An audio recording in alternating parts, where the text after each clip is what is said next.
Praise the lord. Mark సువార్త 10వ అధ్యాయం. ఆయన అక్కడ నుండి లేచి యూదయ ప్రాంతములకు యోర్దాను అద్దరికి వచ్చెను. జనసమూహములు తిరిగి ఆయన యొద్దకు కూడి వచ్చిరి. ఆయన తన వాడుక చెప్పున వారికి మరలా బోధించుచుండెను. పరిసయ్యులు ఆయన యొద్దకు వచ్చి ఆయనను శోధించుటకై, పురుషుడు తన భార్యను విడనాడుట న్యాయమా అని ఆయననడిగిరి. అందుకాయన, మోషే మీకేమి ఆజ్ఞాపించనని వారినడిగెను. వారు పరిత్యాగ పత్రిక వ్రాయించి ఆమెను విడనాడవలెనని మోషే సెలవిచ్చెనని చెప్పగా, యేసు, మీ హృదయ కాఠిన్యమును బట్టి అతడి ఆజ్ఞను మీకు వ్రాసి ఇచ్చెను గాని, సృష్టాది నుండి దేవుడు వారిని పురుషునిగాను స్త్రీనిగాను కలుగజేసెను.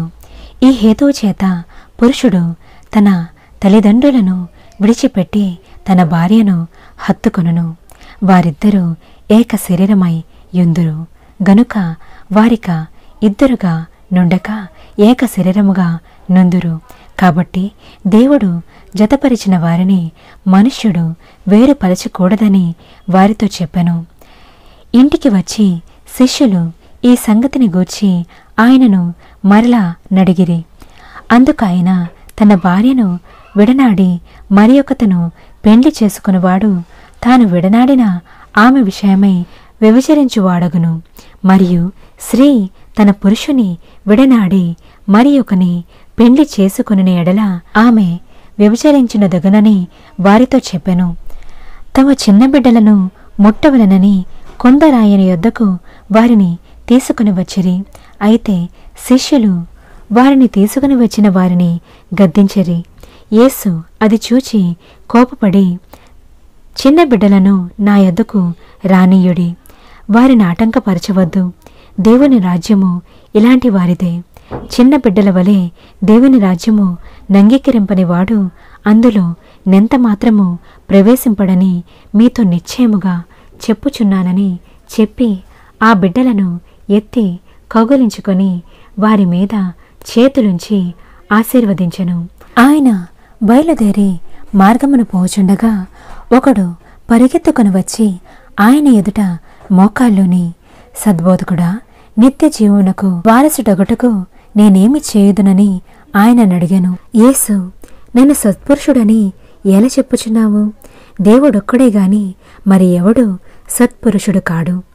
నరహత్య చేయవద్దు, వ్యభిచరింపవద్దు, దొంగిలిడవద్దు, అబద్ధ సాక్ష్యము పలుకవద్దు, మోసపుచ్చవద్దు, నీ తల్లిదండ్రులను సన్మానింపము అను ఆజ్ఞలు నీకు తెలియను గదా అని అతనితో చెప్పెను. అందుకతడు, బోధకుడా, బాల్యము నుండి ఇవన్నీ అనుసరించుచునే యుండునని చెప్పెను. యేసు అతని చూచి అతని ప్రేమించి, నీకు ఒకటి కొదువుగానున్నది. నీవు వెళ్ళి నీకు కలిగినవన్నీ అమ్మి బీదలకిమ్ము, పరలోకమందు నీకు ధనము కలుగును. నీవు వచ్చి నన్ను వెంబడించుమని చెప్పెను. అతడు మిగుల ఆస్తిగలవాడు గనుక ఆ మాటకు ముఖము చిన్నబుచ్చుకొని దుఃఖపడుచు వెళ్ళిపోయెను.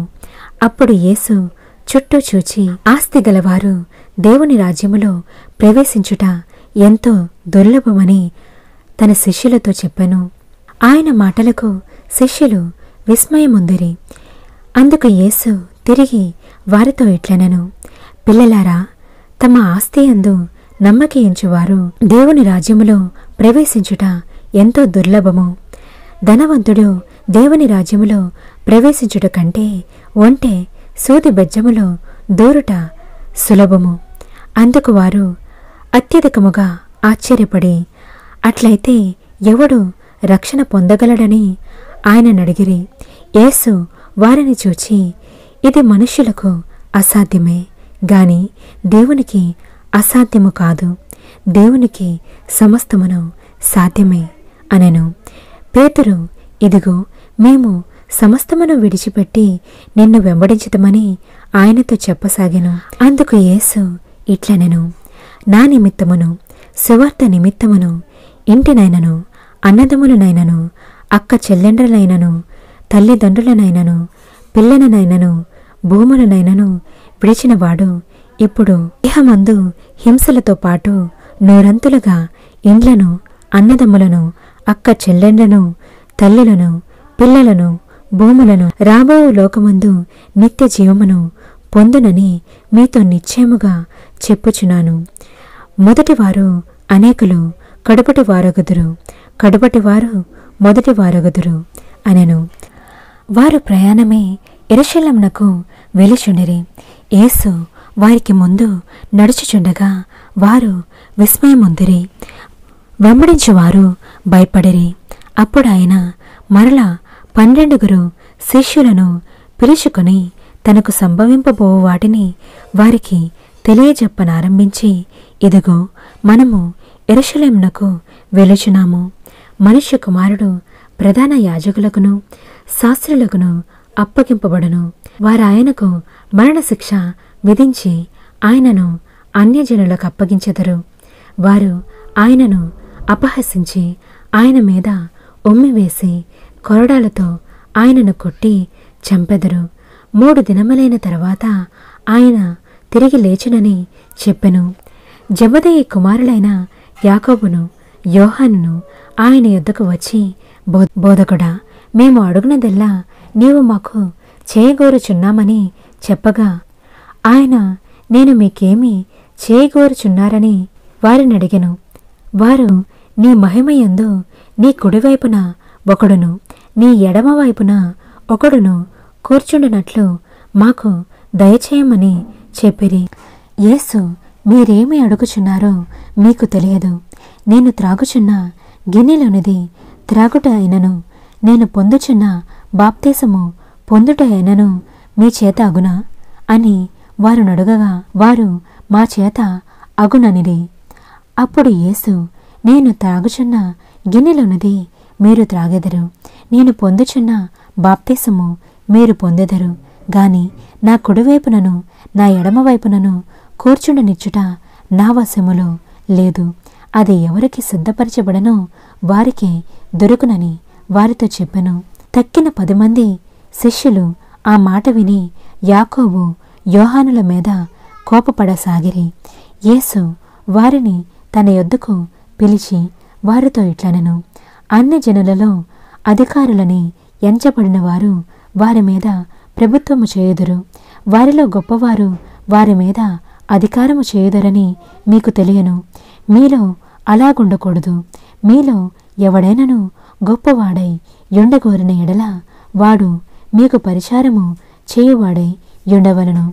మీలో ఎవడైనను ప్రముఖుడై యుండగోరిన ఎడల వాడు అందరికీ దాసుడై యుండవలను. మనుష్య కుమారుడు పరిచారము చేయించుకొనుటకు రాలేదు గాని పరిచారము చేయుటకును అనేకులకు ప్రతిగా విమోచన క్రయధనముగా తన ప్రాణము ఇచ్చుటకును వచ్చెననెను.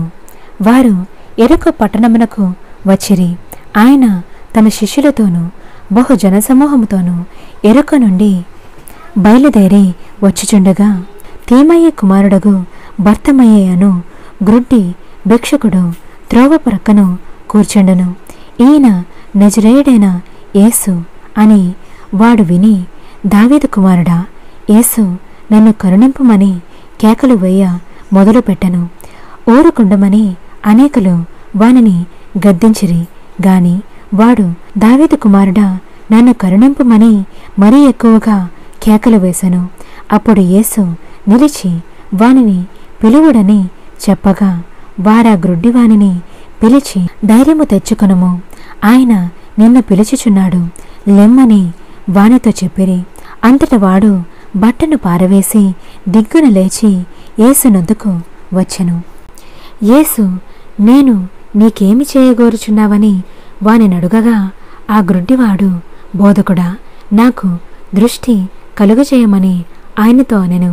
అందుకు యేసు, నీవు వెలుము, నీ విశ్వాసము నిన్ను స్వస్థపరిచెనని చెప్పెను. వెంటనే వాడు త్రోవను ఆయన వెంట చూపు పొంది వెళ్ళెను. ఆమెన్. నా సహోదరుడా, క్రైస్తవ వివాహంలో తప్పకుండా చదివే వాక్యం ఇదే. దేవుడు జతపరిచిన వారిని మనుషులు వేరుపరచకూడదు. అవును, దేవుని ఉద్దేశంలో అయితే విడాకులు తీసుకోకూడదు. అందుకే పెళ్లి చేసుకునేటప్పుడే సరైన వారిని వివాహం చేసుకోవాలి. తల్లి తండ్రి తరువాత భార్యని హత్తుకొను గనుక వారు ఏక శరీరులు. విడదీయడము లేక విడిపోవడము అనేది దేవుని చిత్తం కానే కాదు. ప్రార్థన.